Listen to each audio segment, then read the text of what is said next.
La chaise roulante grinça dans le silence du couloir vide. Daniel Carter s'arrêta devant la porte de l'orphelinat et sentit le poids de 3 années de vide lui écraser la poitrine.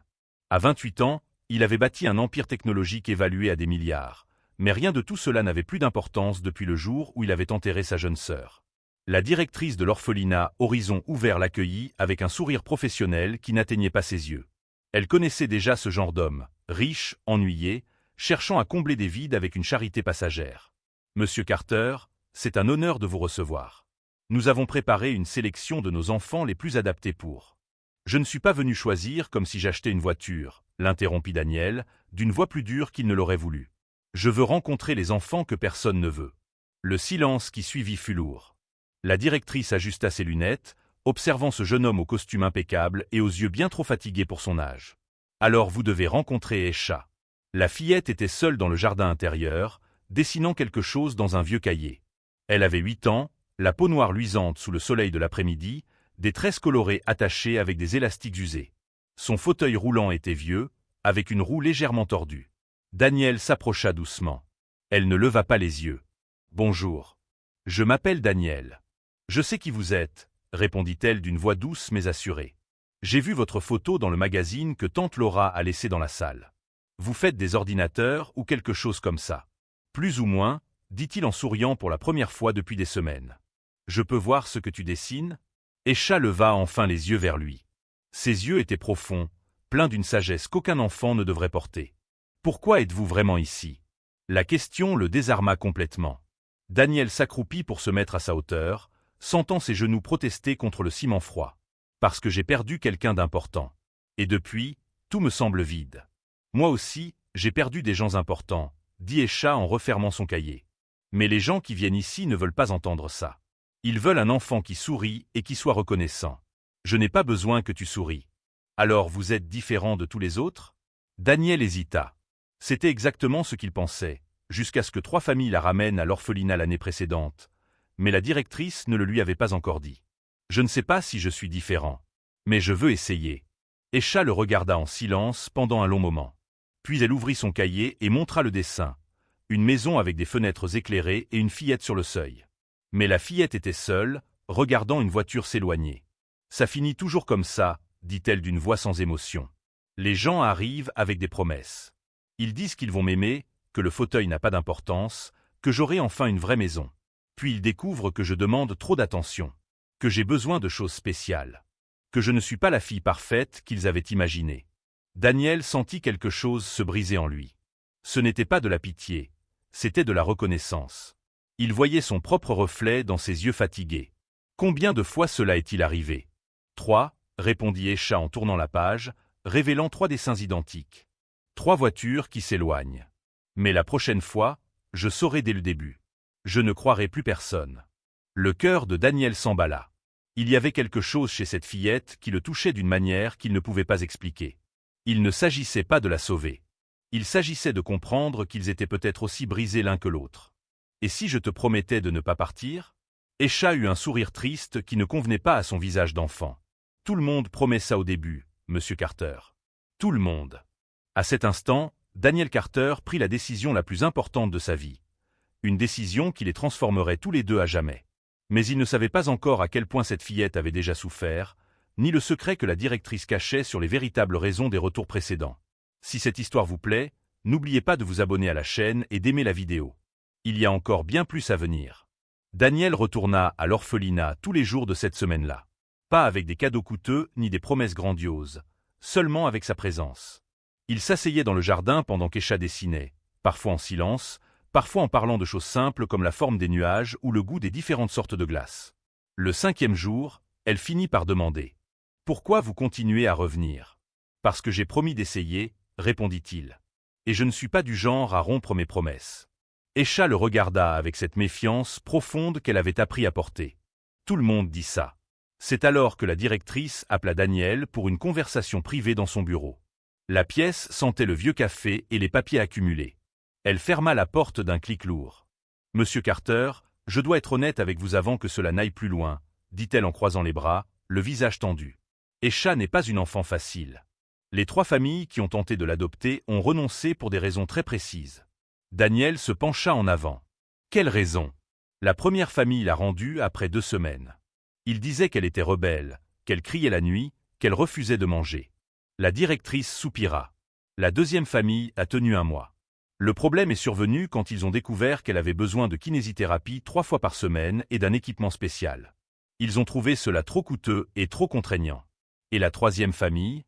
La directrice hésita, ses doigts tapotant sur la table. La troisième, c'était la pire. Ils l'ont rendue après 6 semaines, disant qu'elle était manipulatrice, qu'elle faisait semblant de ne pas pouvoir faire certaines choses seule pour attirer l'attention. Ils ont affirmé qu'elle sabotait sa propre adaptation. Daniel sentit la colère monter comme de la lave dans sa poitrine. Elle a 8 ans et est en fauteuil roulant. Comment peut-on accuser une enfant comme ça? Parce que les gens veulent des enfants qui s'intègrent parfaitement à leur vie, répondit la directrice avec amertume. Ils ne veulent pas changer leurs habitudes, investir du vrai temps ou affronter les traumatismes. Ils veulent la version éditée de la parentalité. Alors pourquoi me racontez-vous tout cela? Parce que vous semblez sincère. Et je ne veux pas voir Esha être rendue une 4e fois. Elle se leva et s'approcha de la fenêtre donnant sur le jardin où Esha dessinait seule. Cette fillette a déjà trop souffert. Si vous n'êtes pas absolument certain de pouvoir gérer les défis, il vaut mieux partir maintenant. Daniel regarda Esha à travers la vitre. Elle avait cessé de dessiner et observait un papillon posé sur la roue de son fauteuil, avec une expression de pur émerveillement qui contrastait avec la dureté qu'elle montrait aux adultes. « Je veux entamer la procédure d'adoption, dit-il fermement. La directrice se retourna, surprise. « Monsieur Carter, avez-vous compris ce que je viens de dire? » « Parfaitement. Et je veux quand même continuer. » Au cours des semaines suivantes, Daniel se soumit à d'interminables entretiens, à des évaluations psychologiques et à des visites à domicile. Il rénova complètement une aile de son manoir, installant des rampes, des barres d'appui et des aménagements que les familles précédentes n'avaient jamais envisagé de faire. Mais à mesure que les démarches légales avançaient, quelque chose d'étrange commença à se produire. Esha, qui semblait d'abord s'ouvrir un peu, recommença à se refermer. Elle cessa de dessiner lorsqu'il venait. Répondait à ses questions par des monosyllabes. Évitait son regard. Lors d'une visite supervisée, Daniel finit par aborder la situation. « Esha, est-ce que j'ai fait quelque chose de mal ?» Elle pinça les lèvres, ses doigts jouant nerveusement avec les roues de son fauteuil. Le silence s'étira jusqu'à devenir insupportable. « Vous allez me rendre, vous aussi, murmura-t-elle enfin, si bas qu'il l'entendit à peine. « Tout le monde me rend. Alors je me prépare pour quand vous partirez. » Daniel eut l'impression qu'on lui arrachait l'air des poumons. Il s'agenouilla devant elle, attendant qu'Esha trouve le courage de le regarder dans les yeux. « Je ne vais nulle part, » dit-il, chaque mot chargé de détermination. « Ni quand ce sera difficile. Ni quand tu mettras mes limites à l'épreuve. Ni quand tu essaieras de me repousser parce que tu as peur d'être blessé à nouveau. » Des larmes commencèrent à couler sur le visage d'Esha, et pour la première fois depuis leur rencontre, elle ne les cacha pas. « Comment puis-je vous croire alors que tous les autres ont menti ?» Daniel n'avait pas de réponse parfaite. Alors il offrit la seule chose qu'il pouvait. « Laisse-moi te le prouver avec le temps. » Daniel ne fit pas de promesses vides. Au lieu de cela, il se mit à agir. Il engagea la meilleure kinésithérapeute pédiatrique de la ville et lui demanda de lui apprendre chaque exercice, chaque mouvement, chaque détail des soins dont Esha aurait besoin. Il passa des nuits à étudier la paralysie cérébrale, à lire des forums de parents, à regarder des vidéos sur l'adaptation et l'inclusion. Mais il y avait quelque chose que personne ne savait. Daniel faisait tout cela en secret, sans rien dire à Esha. Il voulait que, lorsque le moment viendrait, il n'y ait aucun doute. Il ne s'agirait pas de belles paroles, mais d'être réellement prêt. L'assistante sociale chargée du dossier, la docteure Elena Ramos, ne cacha pas son scepticisme lors de la 3e visite à domicile. « Monsieur Carter, je vais être franche. » Elle parcourait la maison adaptée, inspectant chaque détail. « Vous êtes jeune, célibataire, vous travaillez 16 heures par jour. Comment comptez-vous équilibrer votre entreprise avec les besoins d'un enfant qui requiert une attention constante? » « J'ai déjà restructuré mon emploi du temps, » répondit Daniel en lui montrant des documents prouvant l'embauche d'une équipe exécutive pour gérer les opérations quotidiennes. « J'ai réduit ma charge de travail à 6 heures, 4 jours par semaine. Le reste du temps est pour Esha. » Elena leva un sourcil, clairement surprise. « Et votre équipe a accepté cela? Je ne leur ai pas laissé le choix. C'est ça où je quitte l'entreprise que j'ai bâtie, dit-il simplement. Certaines choses sont plus importantes que l'argent. » Pendant cette période, Daniel continua à visiter l'orphelinat religieusement. Mais cette fois, il y avait une différence. Il ne cherchait plus à forcer la connexion. Il se contentait d'être là. Quand Esha voulait rester silencieuse, il respectait. Quand elle voulait parler de choses anodines comme les dessins animés ou les étoiles, il écoutait avec une attention sincère. Ce fut au cours d'une de ses visites qu'Aisha posa une question qui changea tout. « Vous aviez des frères ou sœurs ?» Daniel se figea. Il avait soigneusement évité ce sujet, mais il ne pouvait pas lui mentir. « J'avais une sœur. Isabla. Elle est morte il y a 3 ans dans un accident. » Aisha cessa de dessiner. « Vous pensez encore à elle tous les jours ?»« Tous les jours, admit-il, sentant ce poids familier dans sa poitrine. Et je me reproche de ne pas avoir été là quand elle avait besoin de moi. C'est pour ça que vous voulez m'adopter ?» demanda Aisha d'une voix mêlée de douleur et de compréhension. « Pour la remplacer ? Non, répondit Daniel fermement. Personne ne remplace personne. Mais Isabla m'a appris que le temps est la seule chose qui compte vraiment. Et j'ai gaspillé tout le temps que j'avais avec elle à travailler, à bâtir un empire qui ne signifie rien s'il n'y a personne avec qui le partager. » Aisha le regarda en silence, cherchant le moindre signe de mensonge. Elle avait développé un radar précis pour les détecter. « Vous avez peur ?» demanda-t-elle doucement. Terrifié, admit Daniel. « J'ai peur d'échouer avec toi comme j'ai échoué avec elle. Peur de ne pas être à la hauteur. Peur que tu ne puisses jamais me faire confiance. » Pour la première fois, Aisha sourit, un petit sourire, fragile mais sincère. Tous ceux qui sont venus avant vous disaient qu'ils n'avaient peur de rien, que ce serait facile, que j'étais une bénédiction. Elle fit une pause, choisissant ses mots avec soin. Mais vous êtes le premier à admettre avoir peur. Ça me fait penser que peut-être, vous dites la vérité. Daniel sentit l'espoir refleurir dans sa poitrine pour la première fois depuis des années. Pendant ce temps, l'approbation légale avançait. Le juge chargé du dossier, connu pour sa rigueur en matière d'adoption, fixa une audience finale. La directrice avertit Daniel que ce juge avait déjà rejeté des dizaines de demandes pour des motifs mineurs. « Il va vous tester sous toutes les coutures, » dit-elle. « Et il voudra parler à Aisha seul. » La nouvelle rendit Daniel nerveux. Non pas parce qu'il doutait de lui-même, mais parce qu'il savait qu'Aisha était encore en train de construire sa confiance. Une seule mauvaise question du juge pouvait anéantir tout leur progrès. La veille de l'audience, Daniel rendit visite à Aisha une dernière fois. Elle était silencieuse, regardant par la fenêtre du dortoir. « Vous allez abandonner si le juge dit non ?» demanda-t-elle sans le regarder. Daniel s'approcha, se tenant à ses côtés pour observer le ciel étoilé. « Je ferai appel autant de fois qu'il le faudra. Je me battrai jusqu'à ce qu'il n'y ait plus aucun recours légal. Et si malgré tout ils disent non, je continuerai à venir te voir chaque jour jusqu'à tes 18 ans, quand tu pourras décider par toi-même. » Aisha se tourna enfin vers lui, les larmes brillant dans ses yeux. « Pourquoi ? Pourquoi moi ? Parce que quand je te regarde, je vois quelqu'un qui mérite d'avoir quelqu'un qui reste. Et j'ai besoin d'être cette personne. » La salle d'audience était glaciale. Daniel ajusta sa cravate pour la 5e fois en attendant l'entrée du juge. À ses côtés, la docteure Elena révisait les documents, le visage impassible. De l'autre côté de la salle, la directrice de l'orphelinat tenait la main d'Aisha, qui paraissait minuscule dans son fauteuil roulant. Le juge Enrique Moral entra d'un pas lourd. Sa réputation le précédait, 62 ans, 35 ans de carrière, connu pour placer le bien-être de l'enfant au-dessus de tout, y compris des sentiments des adultes impliqués. Affaire numéro 2847, demande d'adoption d'Aisha Santos par Daniel Carter. Sa voix résonna dans la salle. Il feuilleta le dossier pendant de longues minutes qui semblèrent des heures. « Monsieur Carter, je vois ici que Mademoiselle Santos a été rendue 3 fois par des familles précédentes. Qu'est-ce qui vous fait croire que ce sera différent ?» Daniel inspira profondément. « Parce que j'ai appris que l'adoption ne consiste pas à sauver quelqu'un. Il s'agit d'un véritable engagement. Ces 3 derniers mois, je n'ai pas fait de promesses, j'ai pris des mesures concrètes. J'ai restructuré mon entreprise, adapté ma maison, étudié ses besoins et, surtout, j'ai été présent chaque jour. » « De belles paroles, » répondit le juge sans émotion. « Mais j'en ai entendu beaucoup, des belles paroles, dans cette salle. Et ensuite, les gens abandonnent quand la réalité arrive.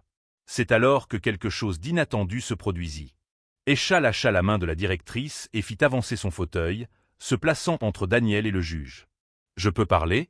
Sa voix était ferme, bien qu'elle tremblât légèrement. Le juge inclina la tête, intrigué. « Bien sûr, Aisha. En fait, je comptais te parler en privé. » « Pas besoin. » Elle prit une profonde inspiration, ses mains serrant les accoudoirs de son fauteuil. « Je sais ce que vous allez demander. Si je veux être adopté par lui. Si j'ai peur d'être rendu encore. S'il est gentil avec moi. » Le silence dans la salle était absolu. Et je vais répondre maintenant, devant tout le monde. Aisha se tourna vers Daniel, des larmes coulant déjà sur son visage. Les autres familles m'ont rendu parce que je n'étais pas ce qu'elles attendaient. Je n'étais pas facile. Je n'étais pas parfaite. Je n'étais pas la fille de leurs rêves. Elle essuya ses larmes du revers de la main, mais continua. La première famille m'a rendu parce que je faisais des cauchemars et que je criais la nuit. Personne ne m'a demandé pourquoi je faisais des cauchemars. Personne n'a voulu savoir que j'avais peur du noir parce que ma mère biologique me fermait dans des placards sombres quand je pleurais. Daniel sentit son cœur se briser. Elle ne lui avait jamais raconté cela. La deuxième famille m'a rendu parce que j'avais besoin de kinésithérapie et d'un équipement coûteux. Il disait qu'il m'aimait, mais l'amour ne doit pas coûter trop cher, n'est-ce pas? Sa voix portait une amertume qu'aucun enfant ne devrait connaître. La troisième famille, c'était pire. Il disait que je faisais semblant d'être plus limité que je ne le suis vraiment. Mais la vérité, c'est que certains jours je peux faire les choses seul, et d'autres jours non. Pas parce que je veux de l'attention, mais parce que c'est comme ça que mon corps fonctionne. Le juge se pencha en avant, complètement absorbé par le témoignage de cette fillette extraordinaire. Mais Daniel, lui, est différent. Esha regardait maintenant droit devant elle, et Daniel dut lutter contre ses propres larmes. Il n'est pas venu ici chercher une fille parfaite. Il est venu ici brisé, tout comme moi. Il ne m'a pas promis que tout serait facile. Il m'a promis qu'il resterait, même quand ce serait difficile. Elle fit une pause, essuyant encore quelques larmes. Il a passé 3 mois à me le prouver. Pas avec des cadeaux coûteux ni de belles paroles, mais en étant là. Chaque jour. Même quand j'ai été dur avec lui. Même quand j'ai essayé de le repousser parce que j'avais peur. Esha se tourna enfin de nouveau vers le juge, sa voix désormais inébranlable. Alors oui, monsieur le juge. Je veux qu'il soit mon père. Parce que, pour la première fois de ma vie, quelqu'un m'a choisi non pas malgré mes défauts, mais avec eux. Le silence qui suivit fut brisé par le son de quelqu'un qui pleurait doucement. C'était la directrice, la main sur la bouche. La docteure Elena essuya discrètement ses yeux. Et le juge moral, cet homme connu pour sa sévérité implacable, retira ses lunettes pour essuyer des larmes qu'il ne put retenir. Daniel tomba à genoux à côté du fauteuil d'Esha, incapable de parler, la gorge serrée. Le juge frappa doucement son marteau. Adoption approuvée. 3 mois plus tard, la maison qui résonnait autrefois d'un silence vide vibrait désormais de vie. Daniel se réveilla au son des roues glissant sur le couloir en bois et de la voix d'Esha fredonnant une chanson qu'elle avait inventée. « Papa, tu vas être en retard pour m'emmener à la kiné » cria-t-elle depuis la cuisine. « Papa » ce mot faisait encore bondir son cœur chaque fois qu'il l'entendait. Il descendit les escaliers et trouva Esha en train de préparer des crêpes, ou du moins d'essayer. Il y avait de la farine sur son fauteuil, sur le sol et sur son visage. Elle lui adressa un sourire coupable en le voyant. « Je voulais faire le petit déjeuner, mais je crois que j'ai mis un peu de désordre. » Daniel rit, un geste redevenu naturel. « Alors faisons-le ensemble. » Pendant qu'ils cuisinaient côte à côte, Daniel pensa à quel point la vie avait changé. Ce n'avait pas été facile. Il y eut des nuits où Esha se réveillait en criant à cause de cauchemars, et il restait éveillé jusqu'à l'aube, lui tenant la main. Il y eut des jours où elle testait ses limites, le repoussant émotionnellement pour voir s'il resterait vraiment. Il y eut des moments de frustration, de fatigue, de doute. Mais il resta. La première semaine, Esha avait caché de la nourriture sous son lit, une habitude née d'années passées à l'orphelinat où elle n'était jamais sûre d'avoir un repas garanti. Daniel ne se fâcha pas. Il se contenta de lui faire comprendre qu'il y aurait toujours de la nourriture disponible. Il fallut des semaines avant qu'elle cesse. Le premier mois, elle avait brisé une statuette coûteuse exprès, espérant être punie, espérant qu'il renonce à elle. Daniel se contenta de ramasser les morceaux et dit « Les objets peuvent être remplacés. Toi, non. » Le deuxième mois, pendant une crise de douleur aux jambes, Esha cria qu'elle le détestait, qu'elle voulait retourner à l'orphelinat, qu'il devrait la rendre comme les autres. Daniel la prit dans ses bras pendant qu'elle pleurait et murmura « Tu peux crier autant que tu veux. Je ne partirai nulle part. » À présent, au 3e mois, quelque chose avait changé. Esha avait commencé à appeler cette maison « chez nous ». Elle avait commencé à faire des projets pour l'avenir, des projets qui l'incluaient. Elle avait recommencé à sourire davantage, à rire fort, à être une vraie enfant. Après la séance de kinésithérapie, ils passèrent devant la galerie d'art locale.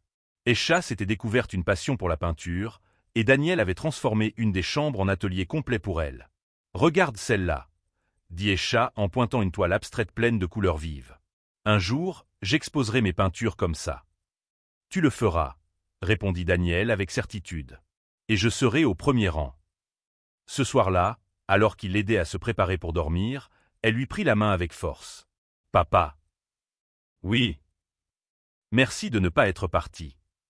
Sa voix était petite, vulnérable. Merci d'être resté même quand j'ai essayé de t'éloigner. Daniel sentit les larmes revenir, mais cette fois c'étaient des larmes de pure gratitude. Il embrassa son front. Merci de m'avoir donné la chance d'être ton père. Tu m'as sauvé autant que j'ai essayé de t'aider. Esha sourit, déjà somnolente. Tu sais ce que la maîtresse a dit aujourd'hui. Quoi donc? Que la famille, ce n'est pas une question de sang. C'est une question de qui reste quand ça devient difficile. Elle bâilla. Et toi, tu es resté. Après qu'Esha se fut endormie, Daniel alla dans son atelier. Sur le mur, elle avait accroché toutes ses peintures récentes. Mais l'une d'elles attira particulièrement son attention. C'était une peinture de deux oiseaux, l'un aux ailes brisées, l'autre apprenant à voler. En dessous, en lettres enfantines soigneusement tracées, on pouvait lire « Nous deux, en train d'apprendre ensemble ». Daniel comprit que ce voyage n'avait jamais été une histoire d'un homme sauvant une enfant. C'était l'histoire de deux cœurs brisés trouvant la guérison l'un dans l'autre. C'était apprendre que le véritable amour n'est pas une question de perfection, mais de persévérance. C'est choisir de rester dans les jours difficiles, dans les moments de doute, dans les nuits sombres. Il pensa aux 3 familles qui avaient rendu Esha. Elles avaient perdu la chance de connaître une fille extraordinaire parce qu'elles voulaient la facilité au lieu de la vérité. Elles voulaient l'idée d'une famille, pas le vrai travail qu'il faut pour en construire une.